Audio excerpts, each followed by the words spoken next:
6 నెలల విరామం తర్వాత బద్రీనాథ్ ఆలయ ద్వారాలు మళ్లీ తెరుచుకున్నాయి. వైదిక క్రతువులు, వేద మంత్రోచ్చరణల తర్వాత ఉదయం 6:15 ఆలయ ద్వారాలను తెరిచారు. ఆ తర్వాత ప్రధాని నరేంద్ర మోదీ మీద తొలి పూజ నిర్వహించారు. ఉత్తరాఖండ్ ముఖ్యమంత్రి పుష్కర్ సింగ్ ధామీ, బీజేపీ ఉత్తరాఖండ్ శాఖ అధ్యక్షుడు మహేంద్ర భట్తో పాటు దేశ నలుమూలల నుంచి వచ్చిన 15,000 మంది భక్తులు తొలి పూజలో పాల్గొన్నారు. చమోలీ జిల్లాలో ఉన్న బద్రీనాథ్ ఆలయాన్ని రంగురంగుల పూలతో అలంకరించారు.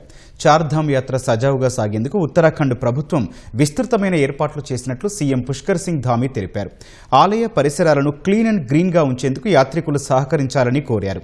ఈ సందర్భంగా ఉత్తరాఖండ్ సీఎం సామూహిక వంటశాలను ప్రారంభించారు. చార్ధామ్ యాత్రలో భాగమైన మరో 3 ఆలయాలైన గంగోత్రి, యమునోత్రి, కేదార్నాథ్ ద్వారాలు ఇప్పటికే తెరుచుకున్నాయి.